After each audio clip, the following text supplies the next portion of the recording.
गेल्या काही दिवसांपासून राज्यभरात गॅसचा तुटवडा जाणवतोय. अनेक ठिकाणी हॉटेल मेस बंद करण्यात आले आहेत. नागपुरात काँग्रेसनं रस्त्यावर चूल पेटवून स्वयंपाक केलाय. काँग्रेस कार्यकर्त्यांनी डोक्यावर गॅस सिलेंडर घेऊन आंदोलन करत दरवाढी विरोधात संताप व्यक्त केलाय. मात्र आता या सर्व गोष्टींवर नागपूर जिल्हाधिकाऱ्यांनी स्पष्टीकरण दिलंय. नागपुरात परिस्थिती काहीशी वेगळी आहे. नागपूरकरांना मोठा दिलासा मिळालाय. खुद्द जिल्हाधिकाऱ्यांनी माध्यमांसमोर येत नागरिकांचा संभ्रम दूर केलाय. सोशल मीडियावरील अफवांवर विश्वास ठेवू नका. नागपूर शहरात LPGचा पुरवठा सुरळीत असल्याचं जिल्हाधिकारी डॉक्टर विपिन इटनकर यांनी सांगितलंय. गॅस सिलेंडरचा अवैध साठा आणि काळा बाजार रोखण्यासाठी प्रशासन विशेष मोहीम राबवतंय. गुन्हेगारांविरोधात कडक कारवाई करण्यात येईल असंही जिल्हाधिकारी इटनकर यांनी स्पष्ट केलंय.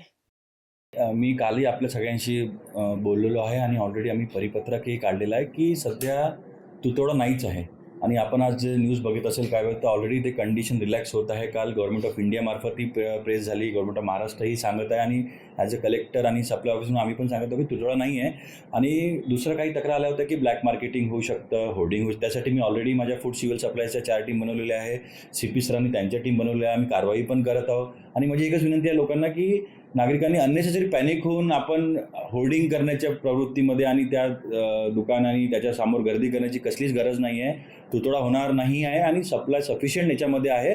त्यामुळे पॅनिक करण्याची कसलीच याच्यामध्ये गरज नाही आहे. सर, किती दिवसांचा आपल्याकडे स्टॉक आहे म्हणजे किती दिवस साधारणतः ही परिस्थिती राहिली तर आपण नाही सर्वांची गोष्टच नाही. कारण याच्यामध्ये जवळपास 5-6 दिवसाचा स्टॉक असतात. मग तिकडून वरतून सप्लाय येतो आणि आपण खाली लोकांना सप्लाय करतो. त्याचे 2 प्रकारचे सप्लाय असते, एक डोमेस्टिक असते, एक कमर्शियल असते. मग डोमेस्टिकमध्ये पण एक इंडिपेंडेंट असते, एक शाळा वसतिगृह त्यांनाही असते. तर मी सगळ्या डीन साहेबांशी पण बोललेलो आहे. NLU सगळे जे मोठे शाळा जिथं 1200 विद्यार्थी त्यांनाही बोलवलं आहे. तिथेही त्यांच्याकडे 5-6 दिवसाचा स्टॉक ऑलरेडी आहे. त्यामुळे पॅनिक करण्याची गोष्ट नाही. आणि ऑलरेडी मी मग दुकानदारांशी पण बोललो की आता सध्या नागपूरमध्ये एकही हॉटेल बंद झालेलं नाही. त्याच्यामुळे जर सिलेंडर नसेल तर दुकानं बंद झाले असते. रेस्टॉरंट चालू आहे, हॉटेल चालू आहे, म्हणजे सिलेंडरचा त्यांना मुबलक सप्लाय मिळतं. लोकांना असं वाटतं की उद्या संपून जाईल तर आपण होर्डिंग करून ठेवावी. त्याची कसलीच गरज नाही आहे. मुबलक प्रमाणामध्ये सिलेंडर उपलब्ध आहे आणि आम्ही जबाबदारीने बोलत आहोत सगळे रिव्ह्यू घेतल्यावर. आणि काही जर तक्रारी असेल तर आम्ही ऑलरेडी नंबर्स दिलेले आहे. काही लोकांचं म्हणत होतं की सर 1200चं सिलेंडर आम्हाला 2300 मिळत आहे. तसं आम्हाला पिनपॉईंट तुम्ही कंप्लेंट द्या, आम्ही त्यांना निश्चितच त्यांना इसेन्शियल सप्लाय ॲक्टमध्ये त्यांच्यावर आम्ही कारवाई करू. जे हॉस्पिटल्स आणि शाळा आहेत त्यांना तुम्ही काही स्पेशल प्रोव्हिजन केलेलं आहे त्यांच्यासाठी काही नाही, जिथं जसं मास कन्झम्पशन आहे तिथं प्रायोरिटी द्यायला आम्ही सांगितलेलं आहे, जेणेकरून त्या शाळांमध्ये आणि कॉलेजेसमध्ये पॅनिक होणार नाही. तसं ऑलरेडी आमचं डे टू डे बेसिसवर त्या डीनसोबत त्या डायरेक्टरसोबत आमची चर्चा चालू आहे. त्यामुळे सध्या कुठेच म्हणजे तुटवडा की उद्या बंद होऊन जाईल, उद्या सिलेंडर संपून जाईल असं कुठेच नाही आहे. त्यामुळे जनतेला माझी विनंती आहे, नागपूरकरांना विनंती आहे की कुठेच पॅनिक करण्याची गरज नाही आहे. Central government, state government, district administration सगळं आपल्यासोबत आहे आणि कुठेच तुटवडा होणार नाही आणि सुरळीत सप्लाय सुरू राहील. सर, मेडिकल मेओच्या टेस्टचं म्हणणं आहे की 2 ते 3 दिवसाचा औषध साठा फक्त उरलेला आहे. त्याबद्दल मी का सकाळीच बोललो राजीव साहेबांशी, 5 ते 6 दिवसाचा साठा त्यांच्याकडे आहे. त्यामुळे पॅनिक. आणि मला एक विचारायचं आहे की जर हा तुटवडा नसता तेव्हा आपण 7 दिवसाचा स्टॉक ठेवतो. असं नाही की एका महिन्याचा स्टॉक ठेवतो. कॉलेजमध्ये 7-7 दिवसाचा असतं आणि एक दिवस येत असते, एक दिवस उपयोग करतो, एक दिवस येत असते, एक दिवस उपयोग करतो. त्यामुळे तेच चालू आहे. त्यामुळे कसलाच पॅनिक करण्याची ॲक्च्युली मी जे बघत आज मी 2-3 ठिकाणी जाऊन आलो की पॅनिकमध्ये की उद्या संपलं तर मी आज 2 घेऊन ठेवतो, आज 3 घेऊन ठेवतो, असं करण्याची गरज नाही आहे. मुबलक प्रमाणामध्ये. आणि आताच तुम्ही न्यूजमध्ये बघत आहे की स्टेट ऑफ हॉर्मुझमध्ये ॲक्च्युली इंडियन फ्लॅग जे असलेले वेसल्स सोडत आहे. त्यामुळे अजून हे कंडिशन रिलॅक्स होणार आहे. त्यामुळे पॅनिक करण्याची गरज नाही आहे असं माझं मत आहे. Hotel industry